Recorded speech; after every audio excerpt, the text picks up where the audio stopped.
All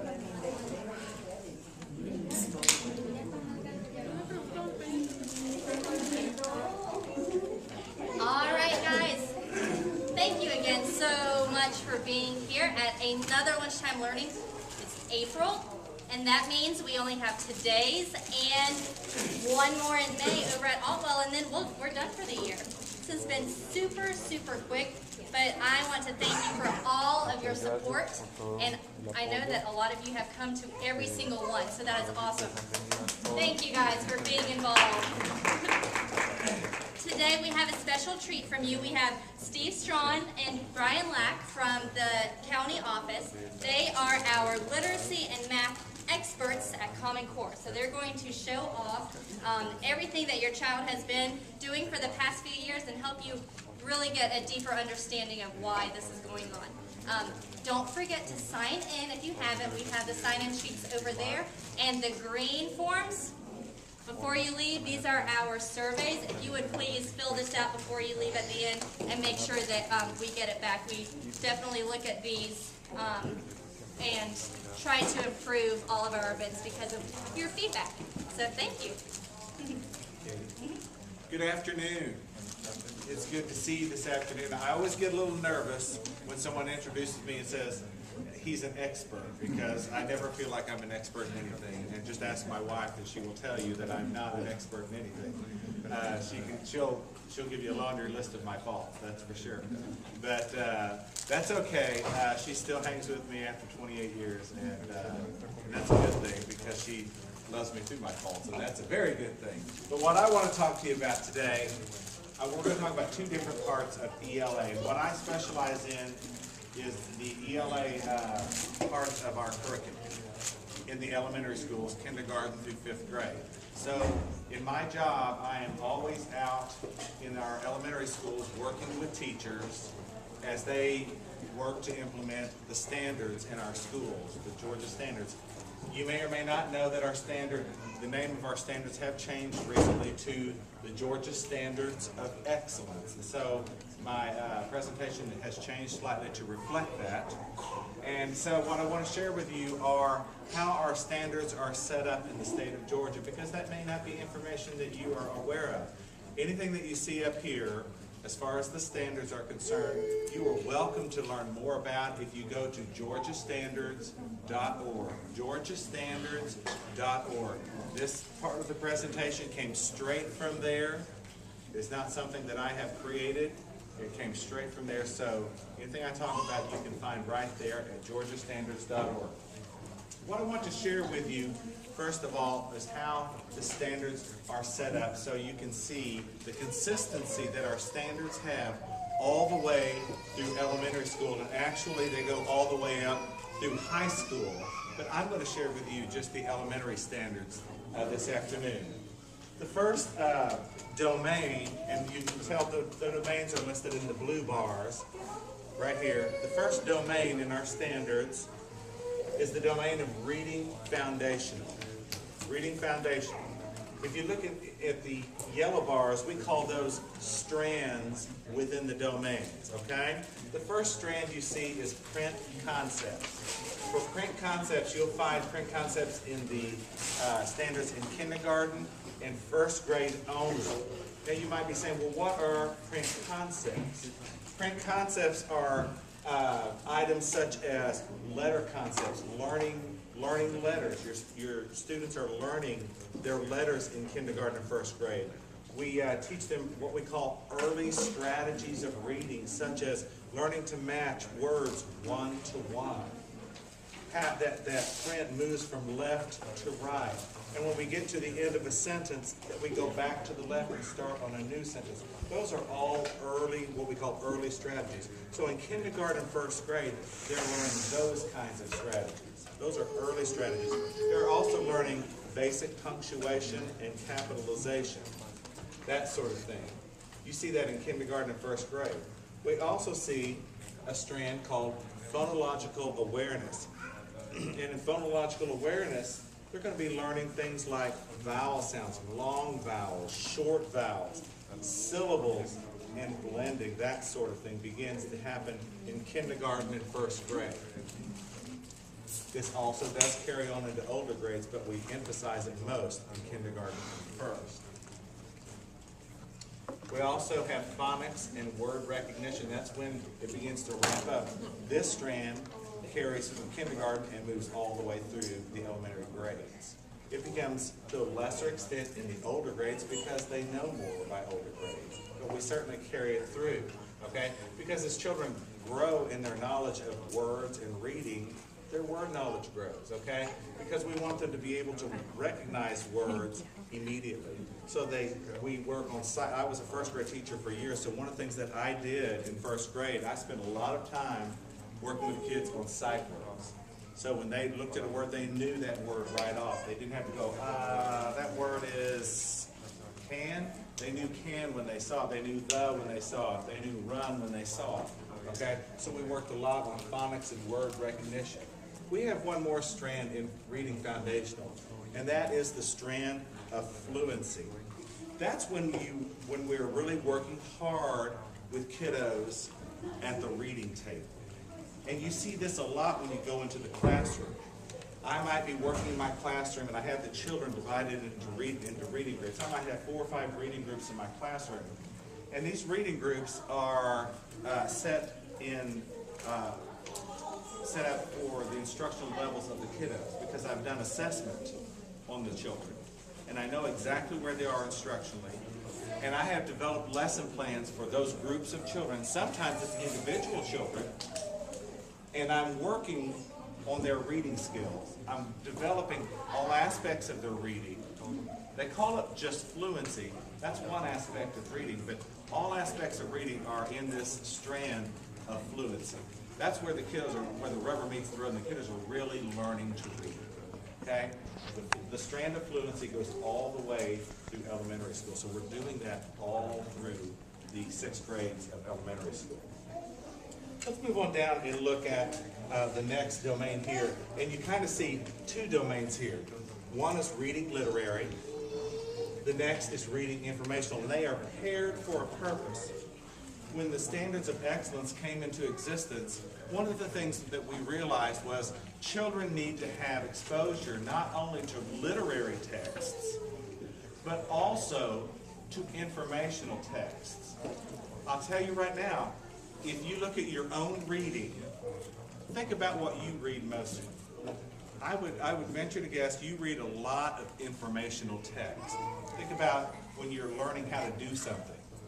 You're reading informational text. You know, if you are learning a recipe, you're working from a recipe. That is informational text. All of that, you know, if you're learning how to program something, that's informational text. I always tell a funny story about my son. He was a very reluctant reader and really didn't come into reading until about 2nd grade. And I was a reading specialist all these years. And I was very frustrated and worried about him like any parent would, but he wasn't going to take instruction from me because I was dad and what did I know? You know, it didn't matter that I was a teacher, you know. So I have the same kind of deal that you know, I went through all that. And so we were on a family trip out in Oklahoma, and we were driving between my hometown of Tulsa and Oklahoma City. There's nothing to do between Tulsa and Oklahoma City. If you've ever been out there, there's nothing to do. There's an interstate and nothing else. So we're driving along, and he's sitting over here next to me, and my wife and my daughter are in the back, and I'm not paying any attention. I'm lost in thought, and he's sitting over here next to me, and he is buckled in, by the way. And so all of a sudden, he pipes up, and he says, "Dad, did you know that?" And he starts spouting off all this stuff about the van that I drive that I have at the time. I look over there, he's reading the owner's manual. This is my reluctant reader. What is he doing? He's reading informational text to me. I was floored.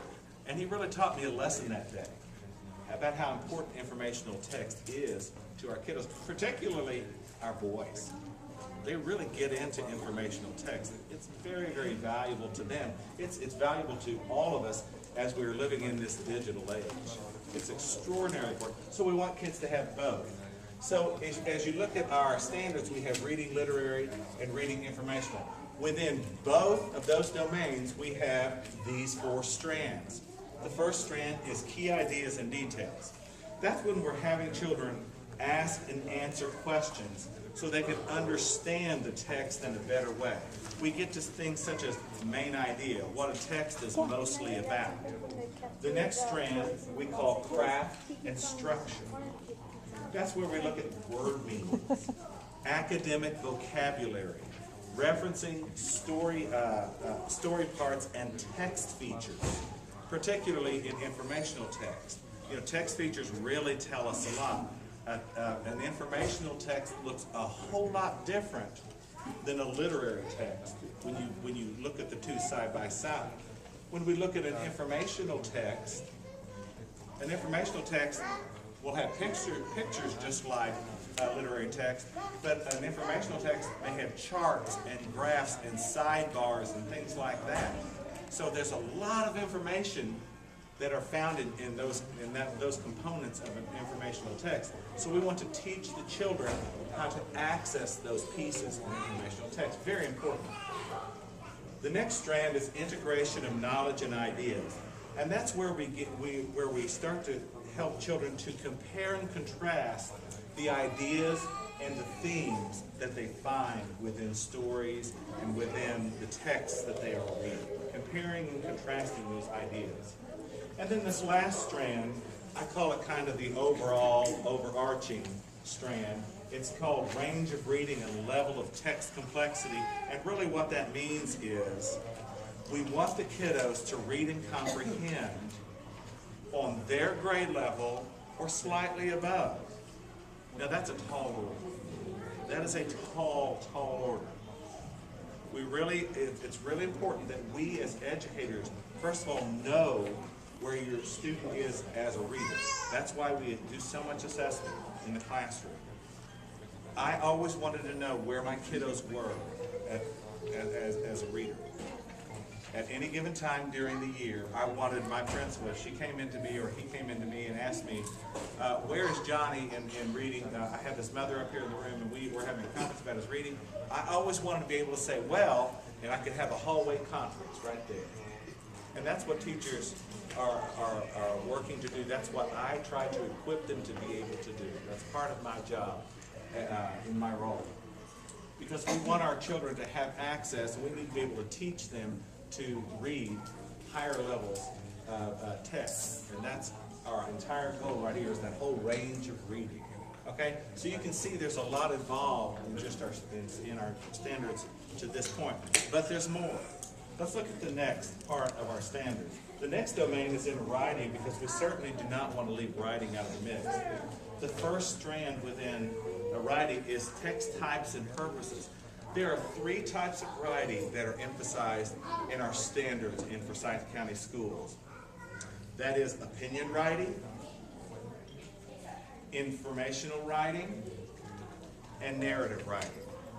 Of the 3, the children are most familiar with narrative writing because that's when they're writing about themselves. They know mostly about themselves and things that they do. You know, we went to the park and we played at the park and we had fun at the park and I rode the school bus and that sort of thing. They're very familiar with those kinds of things. But we need to also help children to learn how to write opinion pieces, how to form an opinion, how to create an opinion and write about that. That's one reason we need to be reading a lot of informational text, because we can certainly form opinions about the information that we read. Literary text is just as valuable because we can read about something within literary text and form an opinion about what's happening within that story as well. Okay?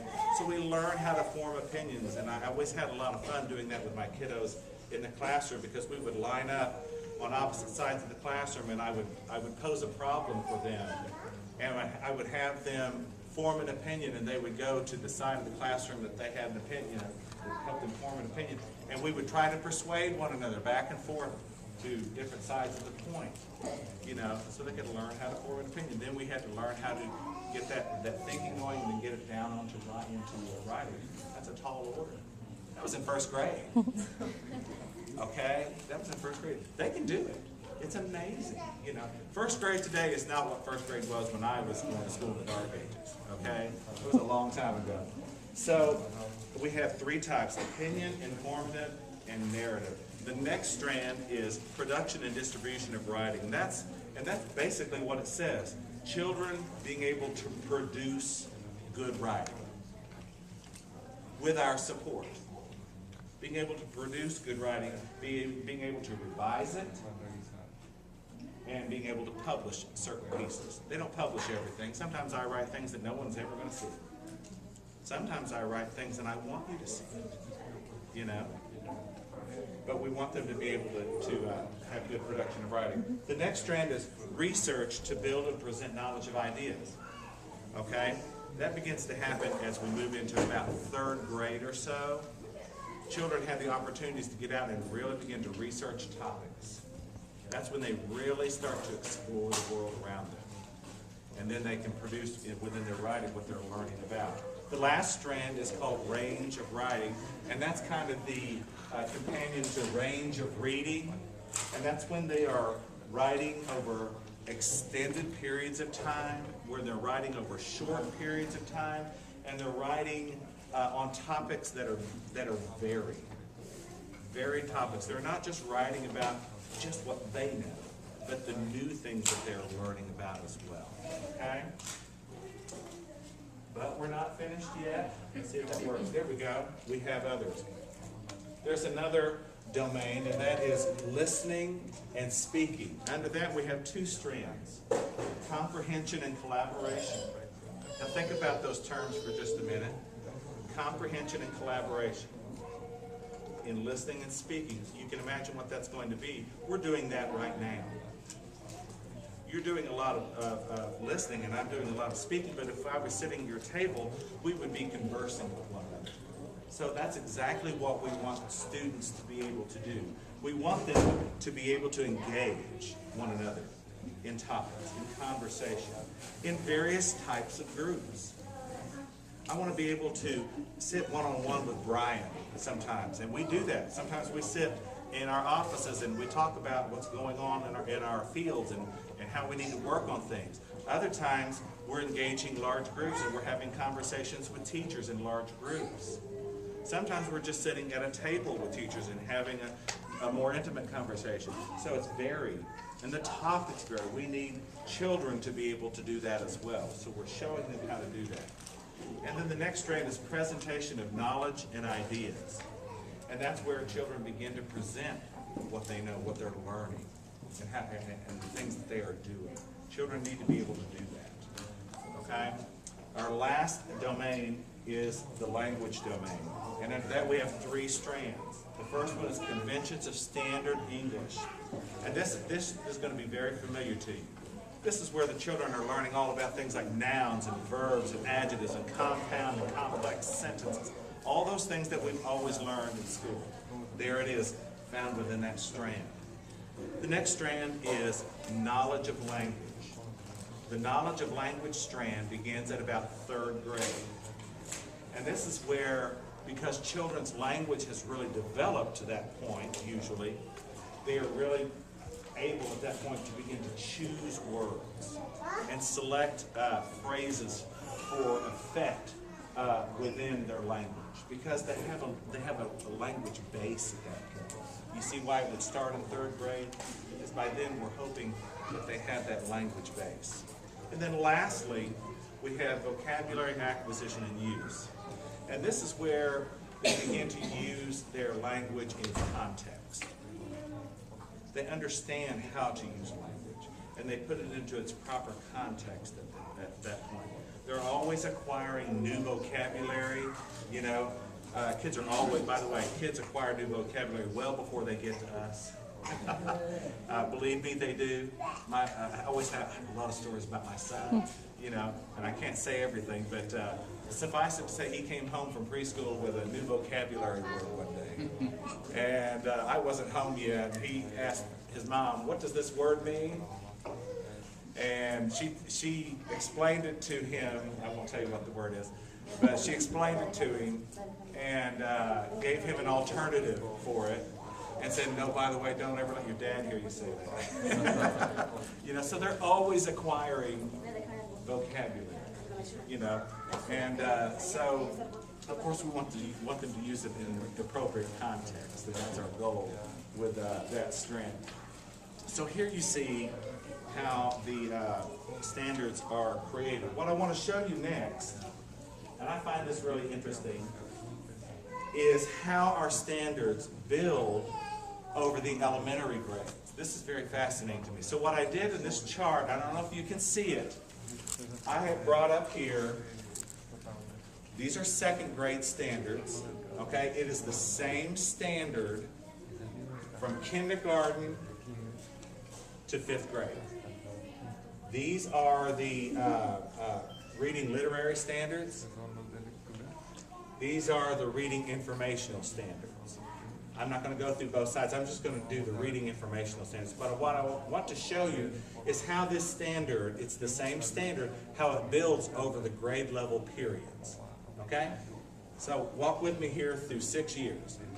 The first one in kindergarten says, with prompting and support, now that would be from the teacher, identify the main topic and retell key details of a text. So with prompting and support, identify the main topic in an informational text. What is that text talking about? And retell the key details of a text. That's what we want a kindergartner to be able to do by the end of kindergarten. And the teachers will be providing multiple opportunities throughout the year using informational text to be able to do this skill right here. In multiple ways, multiple opportunities. It's a very powerful standard. It doesn't look like much, but there's a lot in there, okay? A lot of scaffolding. We call that scaffolding when teachers are helping the students a lot. A lot of support, because what are kindergartners doing? Their language is developing. They're becoming readers in kindergarten, okay? Now we know what kindergarten is. Let's look at what 1st grade is. 1st grade says, identify the main topic. Oh, they've been working on that since kindergarten, haven't they? We want them to identify the main topic and retell the key ideas of a detail. I can't talk today. Retell the key details of a text, okay? So, now it doesn't say with prompting and support. Do you think the 1st grade teacher is going to just stand off to the side and not help them? No, I tell you I wouldn't do that, okay? I'm going to still give them help, okay? So we're continuing to build that skill, all right? Let's look at 2nd grade. Identify the main topic. We've been doing it since kindergarten. We did it all the way through 1st grade. Here we are in 2nd grade. But look what we're going to do in 2nd grade. Identify the main topic of a multi-paragraph text. So we're going to layer on more complex text now for them, as well as the focus of specific paragraphs within the text. So we're starting to really bring more complex text to the table for students. This is going to be found at the reading table when they're doing independent reading or guided reading with the teacher. This is going to be found in read alouds that the teacher reads to the entire class in a variety of ways, okay? We want them to be able to find the main topic of those informational texts. We want them to be able to tell what each paragraph is about, to be able to separate out that information. Do you see? Let's look at 3rd grade. Determine the main idea of a text. So you see the consistency here? Determine the main idea of a text, recount the key details, and explain how they support the main idea. So now they're having to explain that. They're not only going to have to verbally explain that, guess what we're going to be expecting them to do? Remember those writing standards? We're going to be expecting them to be able to write that as well. So we're going to be pairing that together, okay? Let's look at 4th grade. Determine the main idea of a text and explain how it is supported by the key details. Now, we've been doing that since 3rd grade. We're going to add another item to it. Summarize the text. So by 4th grade, we're learning how to summarize all of this text to get it down and make it concise. Fifth grade. Determine 2 or more main ideas. Oh, wait a minute. We've been doing main idea, main idea, main idea. By fifth grade, they're reading such complex text, they may be reading text that had 2 or more main ideas within it. Okay? And explain how they are supported by the key details. And again, we continue the summarization of the text. So you can see it's the same standard over a 6-year period, built over time. It's very logical, it's very sequenced. So it's not like it's just this random thing. This year you're learning this, next year you're learning that. It continues to build. The knowledge base continues to build. It's very logical. And I want parents to see that. I want parents to understand that. It's really good for kids. I can tell you right now, our teachers have really, over the last 3 years, have embraced the standards. I think they see how powerful they are, how rigorous they are. And it has really challenged us as educators to provide better instruction for your students. I'm extraordinarily proud of it. Now I want to switch gears, because I know Brian's itching to get up here and talk about math. Is that right, Brian? Oh yeah, he says, oh yeah, he's always ready to talk about math. He's my buddy. He likes to talk about math. He doesn't let me talk much, so you know. Anyway, what I want to share with you, I want to move away from the standards, although this is related to our standards, clearly. I want to talk about our ELA common assessments. The assessments I'm referring to are not the state assessments. I want to make that clear. They are not the state assessments. These are the assessments that we create within our district. They are English language arts assessments that your students take throughout the quarters. We create them here within the district. We bring in teams of teachers. We've had them now. This is our 3rd year. We bring in teams of teachers to write these assessments. We work very hard. We work very hard to develop these. And our goal with these assessments, we really have 3 goals with these assessments. And that is to assess the understanding and the mastery of the Georgia Standards of Excellence. Here's the tie, because they relate directly back to the standards that we're teaching. Everything on our assessments relates to the standards. It's just not going to be random. And our assessments are built by how the standards are introduced through each quarter. Okay? So there's not going to be something funky on on an assessment that the children have not already been introduced to within that quarter. Okay? We've worked really hard to do that. Another goal is to build stamina in the students, because often, you know, kids are not used to really thinking through assessment. You know, they just want to check a box and be done. Okay? It's just not going to be that way for our kiddos. And let me tell you, when they get to the new milestones assessment coming up real soon, it's not going to be that way for them in 3rd, 4th, or 5th grade. So part of our process of doing our common assessments the last 3 years has been to build stamina for them, so they will be ready for Georgia milestones. Do you understand?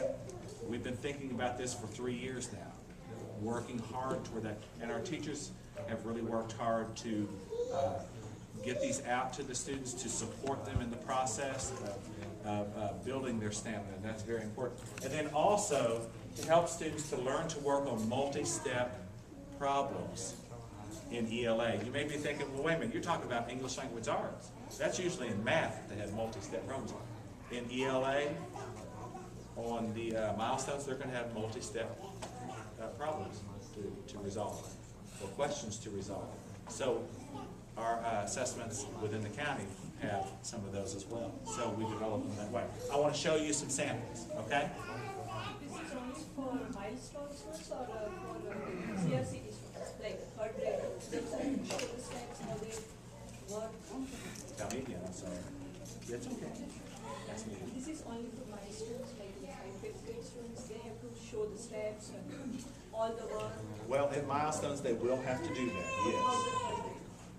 In 3rd grade, yes. Yes. Yes. In milestones, they will have to do that, yes. Definitely. What I'm going to show you are the county common assessments. What I'm going to show you are not milestones questions. These are our county assessments, okay? But we have created them to the rigor that we believe milestones will be. And our goal, one of our goals was to build that stamina so children will be able, when they get to milestones, won't be going, oh, I can't do that. That's too hard for me. You know, they've been practicing. They're ready to take that on. You see? Okay. But I don't want you to think these are milestones questions. They are not.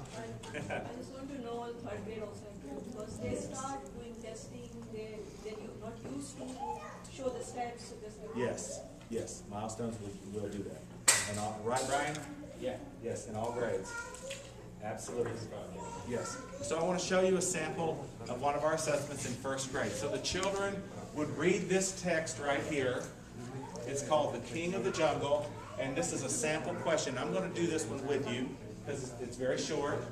The students, this is a quarter one assessment, and in quarter one in first grade, the teachers can read the text with the students because we still have a lot of students who are just dipping their toes into reading, and we want teachers to be able to scaffold or support the reading in quarter one. By quarter two, we're expecting students to read the text on their own. See the shift? Okay, we have really high standards, but that first quarter, teeth and strong legs to help them run fast. Lions eat meat like zebras, giraffe, and buffalo. Lions have soft hair on their face. They can live for 15 years. They like to sleep in the grass at night. The lion is the king of the jungle. Now that's the text that they're going to be reading throughout this assessment. It's the same. All the questions relate to this one text, okay? This is question 6 for this text. And the question says, the text says that the lion is the king of the jungle. So we're giving that to the students, and the teachers in first grade, the teachers read the questions. That's standard, okay? It says, use the information in the text to prove why the lion is the king of the jungle. Now think about what we're asking the kids to do. We're asking them to go back into the text and prove why this statement is true, why the lion is the king of the jungle. So they're going to have to go in here, find information up in here, okay, that's huge, and bring that information down here. That's huge for a 6-year-old. Now, they're going to be practicing doing that kind of work throughout the quarter. They're not just going to see this at the end of the quarter and just be expected to do it. Teachers will be working with the kiddos on doing that sort of thing. Now, I have to tell you something. This is not the kind of assessment that I saw when I was in school. You know, I would have been asked a question like, does the lion have sharp teeth? Yes. Am I right? That would be the question we would have gotten. So do you see how the rigor has really changed and what the expectation is? It's very, very different today. Okay? Because children can do more. The expectation is very high. Of course, we're supporting the kiddos. We're scaffolding them. We're giving them that support. Okay? Now, with our assessments here, the beauty is we're going to be right there with them. And we can intervene as we see that they struggle.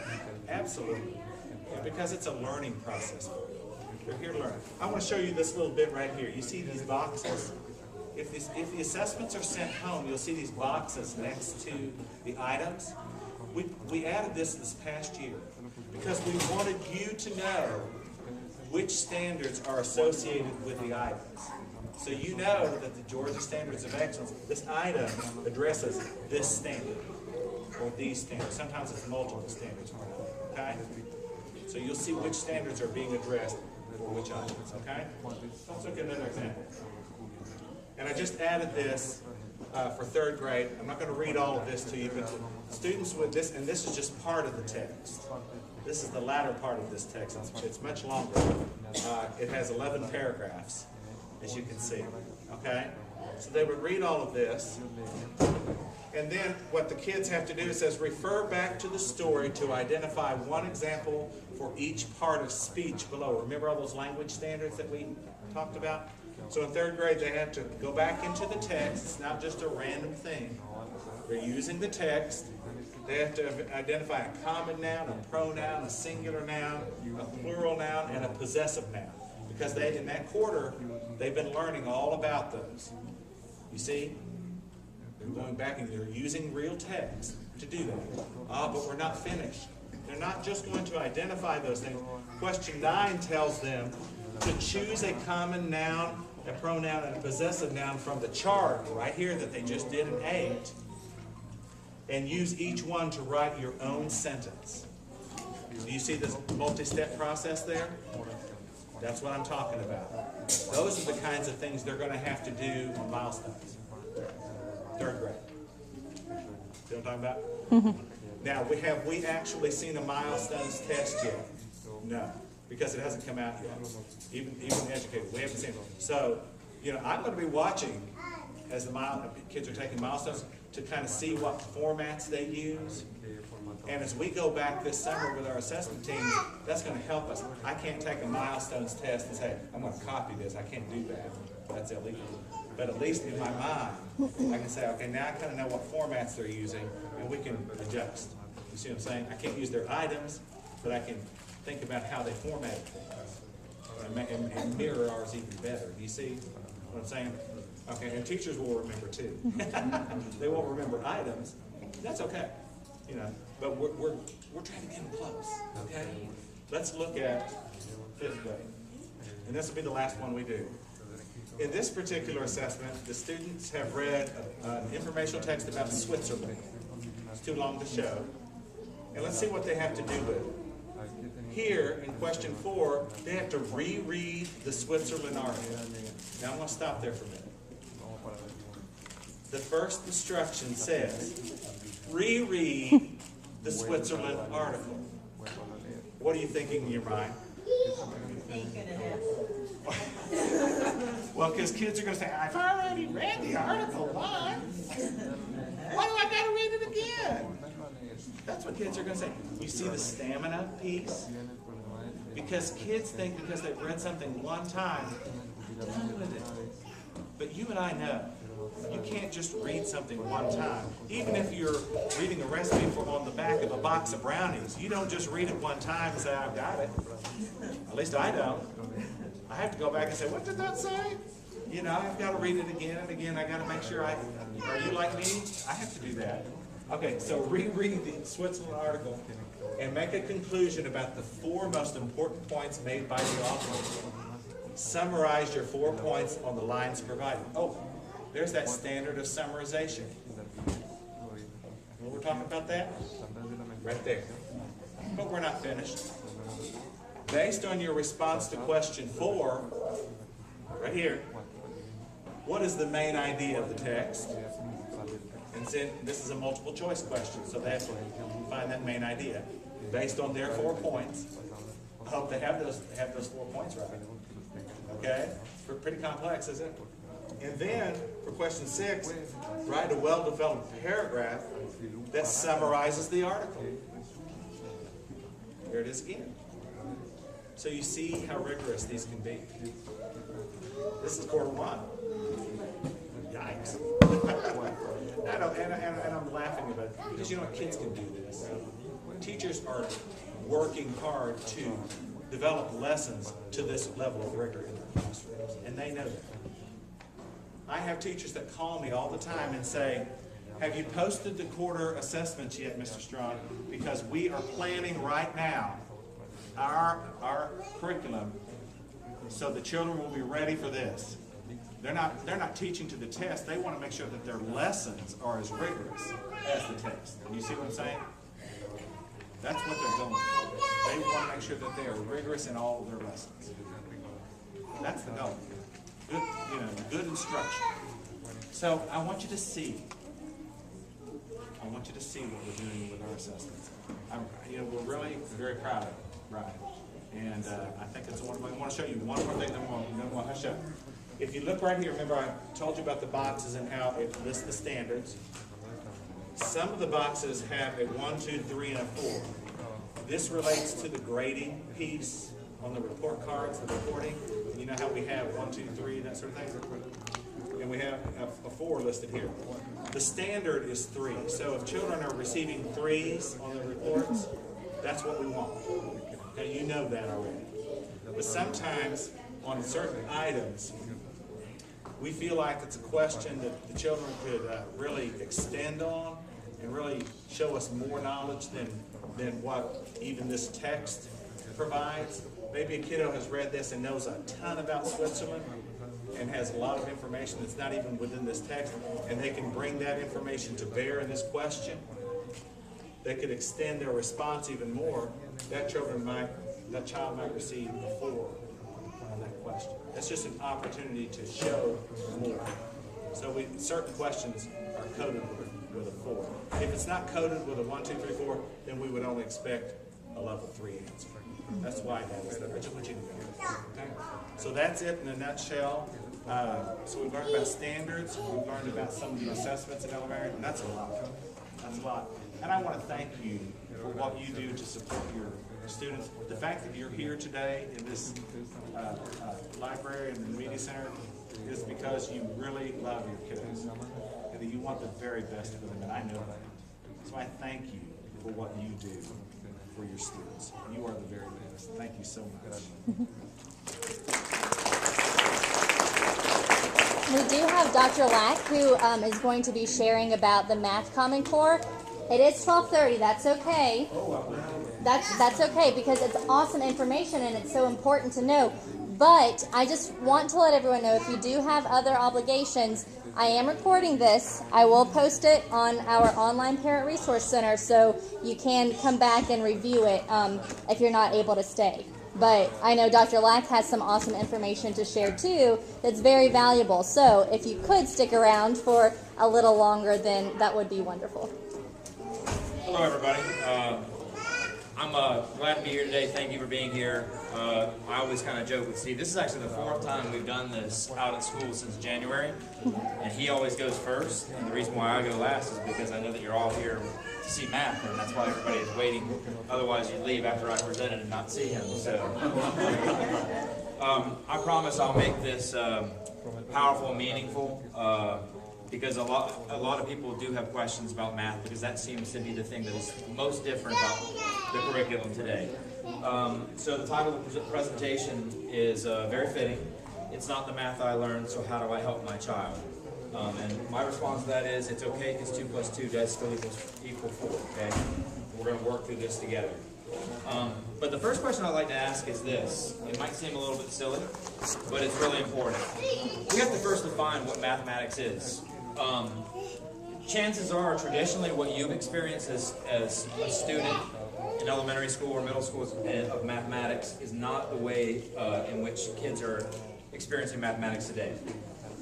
First of all, most people have a negative perception about mathematics. I think there's surveys that say 70% of adults who are surveyed say either they don't like math or they're not comfortable with math. It gives them anxiety. And I'm going to argue a lot of that comes with the ways in which math has been taught. If you walk back into classrooms from years ago and you observe, you're going to see an emphasis on memorization of rules and procedures. Okay? Today, there's a much greater emphasis on the big picture, the relationships between the numbers and the formulas and the rules and the meaning involved.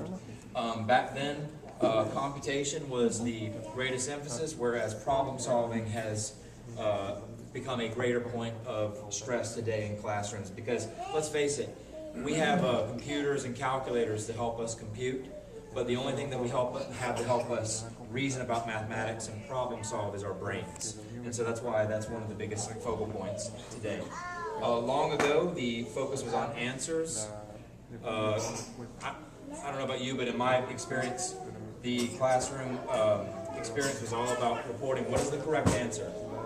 Today we're asking kids to elaborate not only on the correct answer, but the thinking processes that lead to those answers. And there's not one way, which is the biggest change from the past.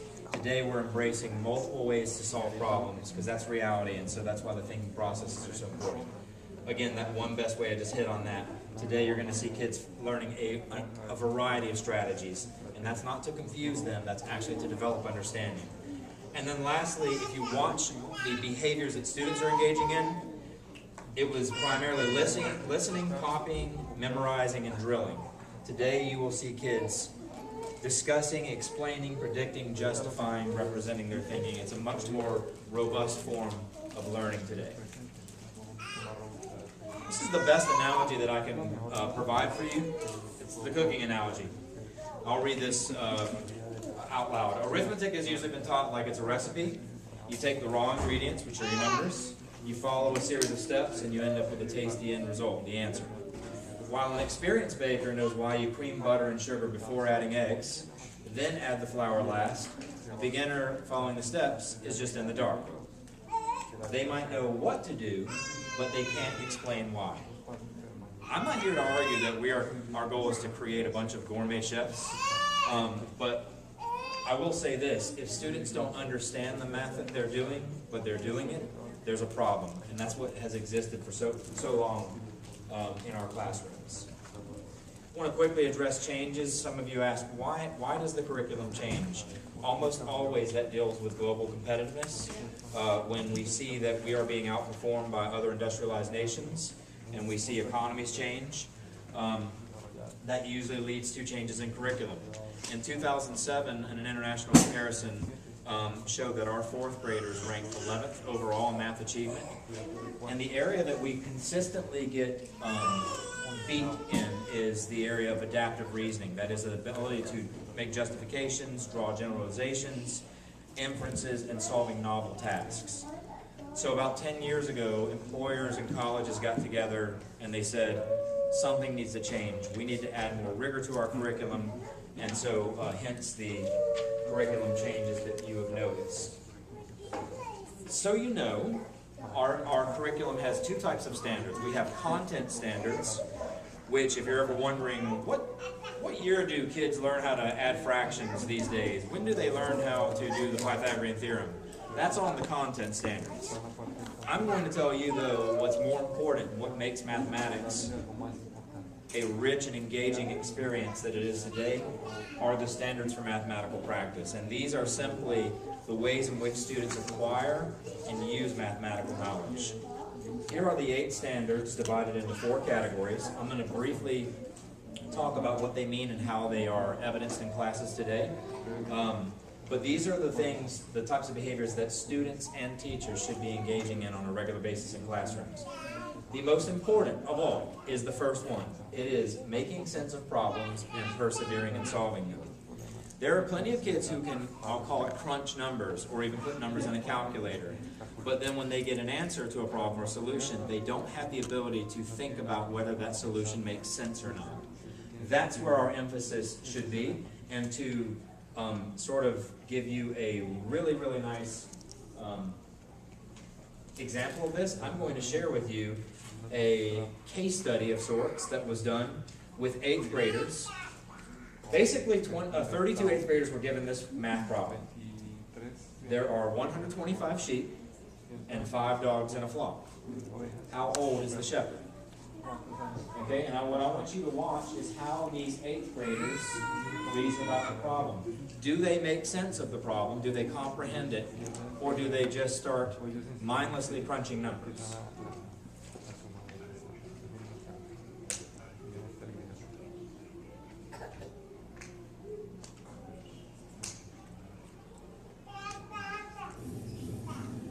There are 125 sheep and 5 dogs in the flock. How old is the shepherd? What? There are 125 sheep and 5 dogs in the flock. How old is the shepherd?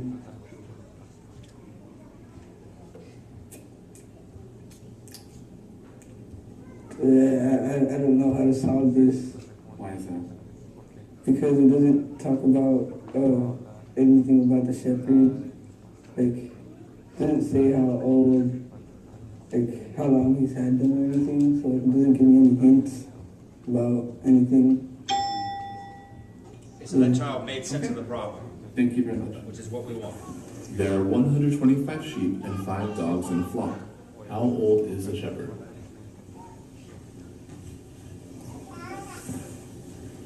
Years old.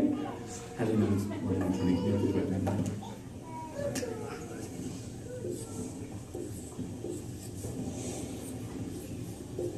This is what a lot of our students, our children do with math And how do you problems. know that the shepherd is 120 years old? subtract 125 minus the 5 dogs in a flock. Okay, thank you very much.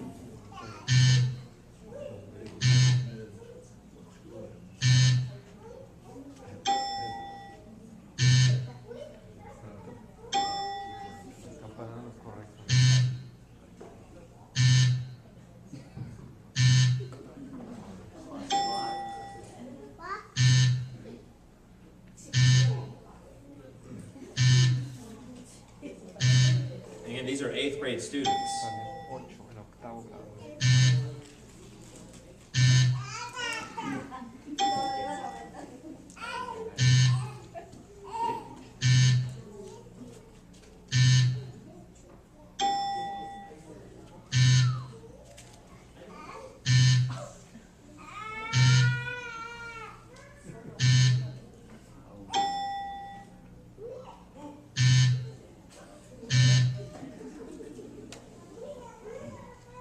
Thank you. Can you tell me, how did you know to divide?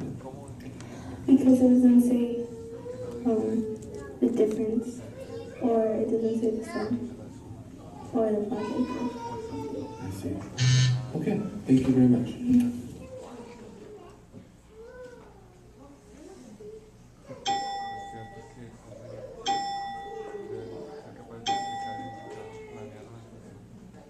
So that's that first mathematical practice standard. In a nutshell, what we're asking kids to do today is to think about mathematics and not just play with numbers mindlessly, which is what a lot of our children have done for a long time.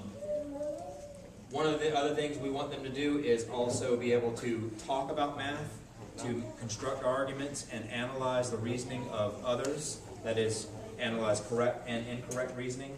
We want them to model with math. I'm going to talk about that in just a minute. Some of you might be wondering, why is my kid drawing boxes to solve division problems? Why don't we just use the little bar? And I'm going to talk a little bit about that.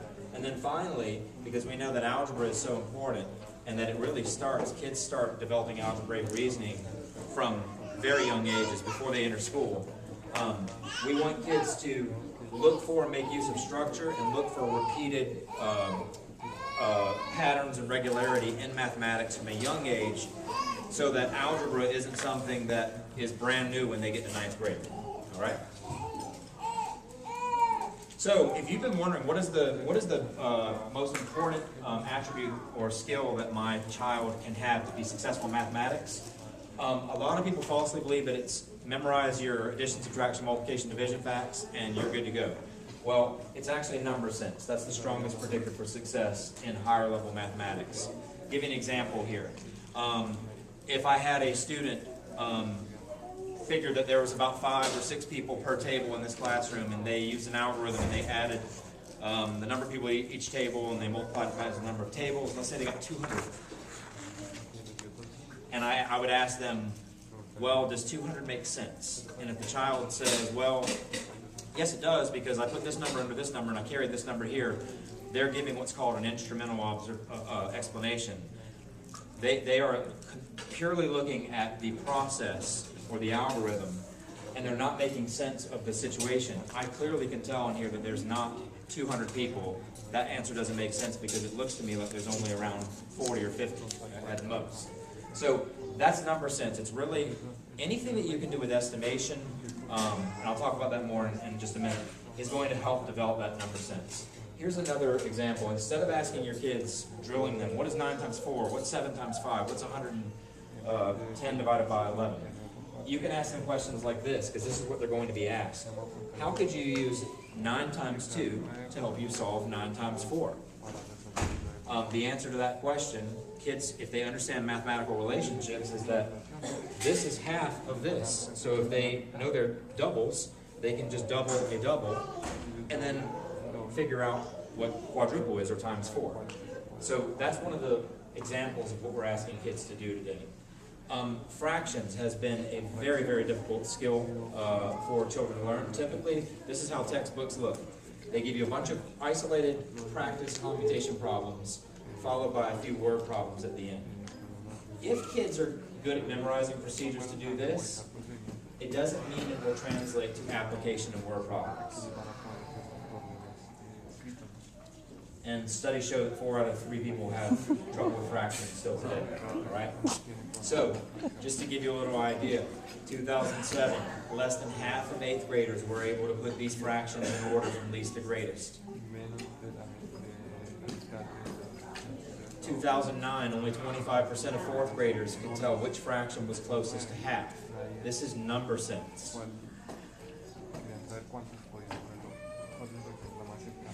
So today, students will be asked to engage with fractions in a case like this. I'm getting at number sense here. Fill in the missing value in this equation so that these fractions add up to a sum that's as close to 1 as possible. Interestingly, when I give this to even I used to be a 6th grade advanced math teacher, when I would give it to my brightest 6th grade students, you can imagine the first thing they would do is try to find a common denominator between 16 and 13, when that's not really what's being asked here. What I'm asking them to realize is that this fraction is a little bit less than half. This fraction should be a little bit more than half, because a little less than half and a little more than half will make 1 whole. And so they're simply drawing on number sense if they have it. And so as a follow-up task, what I would do with my students is say, here are some numbers. I want you to place them in the boxes so that you can make fractions that sum up to a value that is as close to 1 as possible.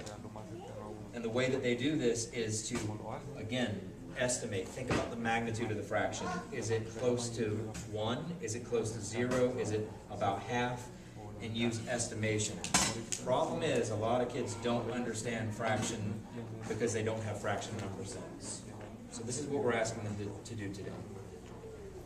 Talked about this a second ago.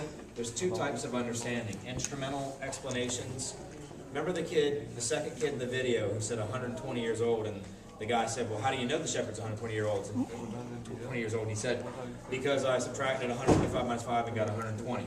Well, that is an instrumental explanation. That's just stating how the procedure works. What we're asking kids to do is make relational explanations today. That is, tell me about the meaning of the problem. Does it make sense? Use the context. Explain why. The benefits of this approach is, if kids get the big picture, they don't have to memorize so many details. They'll be better at problem solving. They won't have just one way to solve a problem. If that one way breaks down, they'll have multiple ways.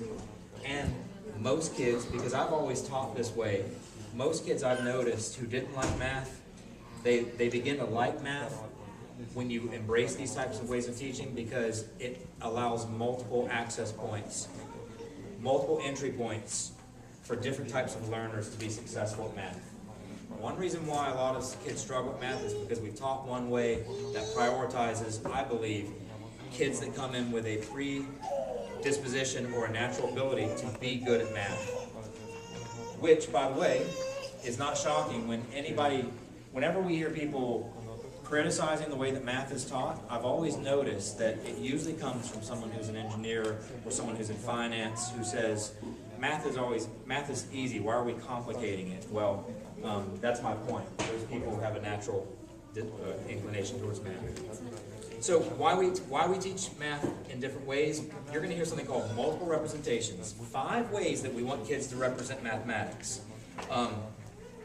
This way right here is the way that 90% of our instruction traditionally has focused on written symbols, numbers, equations, but we want kids to be able to draw pictures. We want them to be able to use manipulative models. We want them to use real-world situations and oral language to talk about math. If they can represent math in all 5 ways, they are going to be very, very good at understanding math. Here's an example. A lot of parents will say, why should my kids use drawings? That's not the way I learn. Well, this word problem is a good example. A student stands 12 feet behind ahead of a point on a starting line. If he takes 5 equal jumps and lands 27 feet beyond the starting point, how long on average was each jump? Most kids do not think of this problem like this. Oh, that's easy. 12 plus 5j equals 27. I'll isolate j, and j would give you my answer. Most kids don't think this way. This is too abstract. Most kids think of it concretely. So instructionally, we're going to embrace that. We're going to set up a activity in the classroom where kids are jumping on number lines and investigating this problem, or using hands-on materials. After we teach in that concrete mode, we're going to move to what's called representation. Before we get to all this stuff, the abstract, we're going to draw out pictures that make more sense. Here's the jumps, and this shows that there were 5 jumps for 15 feet. They had to be about 3 feet apiece. When I gave this problem to elementary teachers last summer, most elementary teachers aren't teaching this because this is more of a 7th grade type standard. The elementary teachers thought in this mode. Most of them drew these pictures out, and this is the way that kids naturally think too. So this basically just says, if we take the ways in which kids naturally think, and that's how we start our instruction, they're going to do much better in understanding this eventually. Take a look at this problem. 5 cookies, 4 friends. How many cookies will each friend get?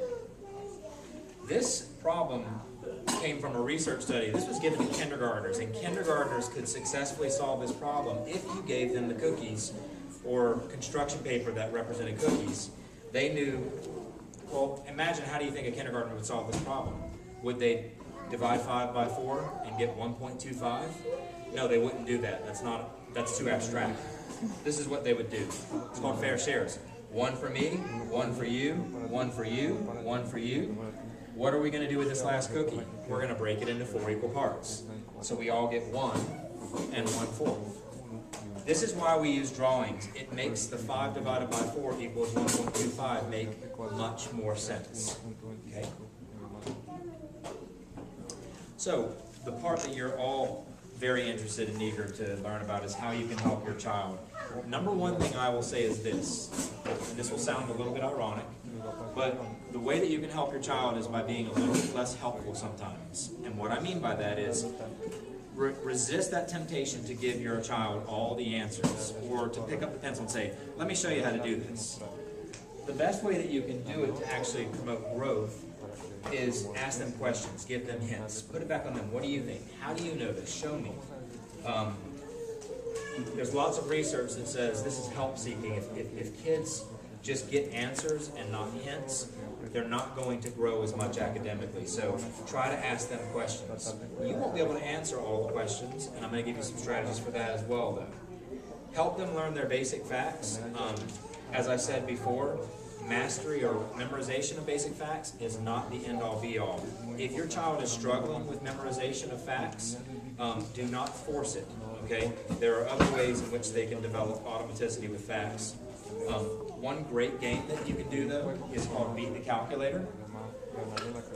What you can do is hold a calculator, and if you have flashcards, you can put flashcards out, and let's say the problem is 4 times 6. Well, the object is for your child to be able to answer 4 times 6 before you type it in the calculator and get the answer. Okay, obviously in cases that are simple, like 2 plus 2, it's going to be very hard for you to punch those numbers in the calculator before they can get the answer. So that's a fun way to make facts a little bit less painful, memorizing facts, just called Beat the Calculator. Support math homework, again, avoid doing it, give them hints. Mental math is important. You should ask your child every once in a while to add in their head. For example, 59 plus 59. Most of us today, we know 59 and 59 is basically 60 and 60, and then just take 2 away. We are teaching kids that at a young age now because we want them to use number sense. If they're always having to add the ones placed first, and then the tens, and then the hundreds, they're not going to develop number sense. Because when you start in the greatest place value, the most significant place value, you know already 50 and 50 is about 100. I'm in the ballpark of 100. When you don't do that, the total sum or the total answer is hidden until the very end, and so kids aren't thinking about the sense and the magnitude of the estimation. So let them do math in their head every once in a while. Self-advocacy is a term that you will hear a lot in middle school. That is, when kids get to middle school, they tend to get kind of lost in the shuffle because now they're moving around to a bunch of classes. Teachers have over 100 students that they serve all day. It's very important that your child, if they're confused or they need help, they need to go and ask the teacher, whether privately or in class. So you want to really promote asking the teacher. If you have any questions on homework, you can write a question and say, ask your teacher when you get to the class tomorrow what, how to solve this problem, what the question was. All right? Help your child make sense of problems. Give them, when they make mistakes or wrong answers that don't make sense, ask them, before you correct them, ask them, why doesn't this answer make sense? Or you can even intentionally make mistakes yourself with math. Ask them, why doesn't this answer make sense? So they're developing their number sense. Help them solve word problems. Like Steve said, rereading the problem, whether they like it or not, that's something they have to do. You want to highlight key information or circle the key words that are helpful to solving problems. Practice paraphrasing. Ask your child, can you not look at the problem and restate it to me? Tell me what the problem is asking you to do. Again, promote understanding by having them draw pictures as well and models. And then making math an everyday part of life. I know that's obvious, but I think we do that more with literacy, with books and things, than we do with math. So when you're in a room with a bunch of people, ask your child, hey, about how many people do you think are in here? And how do you know? Or obviously, there's cooking ties out in the grocery store with estimation. Just ask them those kinds of questions so they know that you value the math in everyday life too. And here is the number one thing. If you forget everything that I say, which I hope you don't, but you remember one thing, remember this. If your child ever asks you for help with a strategy, do not tell them, wait a second, this stuff your teacher is teaching you to do, it's all wrong. This is terrible. I'm going to show you the way that I learned how to do it, which was much better, and you'll understand it. Okay? Because a lot of what the teachers are doing now is trying to develop that understanding of number sense before going to a shortcut that doesn't make sense. For example, this is a 5th grade question on one of our tests, and this is what a milestones question could look like. Classify each product below, whether it's bigger than 5/8, equal to 5/8, or smaller than 5/8 by writing the expression in this chart, categorizing it. What most kids that don't have any number sense will do is they'll multiply straight across and then simplify and find every single answer, then compare it to 5/8. They'll take way too long. And what the question is asking here is, do they understand the concept of scaling? When you multiply a quantity by a number smaller than 1, it's going to shrink the product. If you multiply by something bigger than 1, like this fraction, it's going to enlarge the product. And if you multiply by 1, that's called the identity property. It's going to keep it the same. So kids should be able to eyeball these with number sense and say, okay, that one goes here, that one goes here, using number sense and concepts, not some procedure. Okay? So just be careful about that. And I'm going to show you one thing that you can do, because not everybody knows all the strategies. The county has a workbook called Ready. It's called Ready. And next year, we're going to have a family letter in the beginning of every lesson, each week. And these will come home with the students. But as you can see, this is really nice. This is a 3rd grade lesson on the distributive property with multiplication. And it says, dear family, this is what we're learning about. Here's the vocabulary. This is how we're doing it. Here's a game you can play with your child to reinforce what we're learning. The letters are also in Spanish, which is nice. Okay? And then there are practice problems in the workbook. So if you're confused about how your child is learning, just ask them to see that workbook, because here is an example of how to solve the problem. These are called little study buddies. They provide hints, not answers, like I was saying earlier, for kids to help them solve problems. Okay. Some digital resources for those of you that prefer digital over print. There's a website called LearnZillion. Remember what I said about scaling and fractions? LearnZillion is a free website developed by the Bill and Melinda Gates Foundation. There are videos that are tied to our standards. And here is a video that's linked about fractions. When we multiply a fraction, it's the 1. For example, 24 times 1/4 equals 6. All of our teachers are using In this these. lesson, you will learn how multiplying by a fraction less than 1 affects the product by using visual models. Let's review several important concepts. First, in a multiplication equation, the two numbers being multiplied together are called factors, and the result is called the product. These are short videos. They're about 5 minutes. They're aligned to what we're teaching in the classroom. They do a good job of giving you that overview. We actually have our teachers watch these as well before they teach to help with training purposes. That is not an interactive site. That is you watching videos, you or your child watching videos and learning from those videos. The great thing about a video is you can hit pause and rewind and watch as many times as you want. This is an interactive site. So let me show you this. It's called Adaptive Mind. Let's say your child is learning about fractions in 3rd grade, and you want to give them some extra practice. All right, so I just go to 3rd grade here, and then I can go to fractions.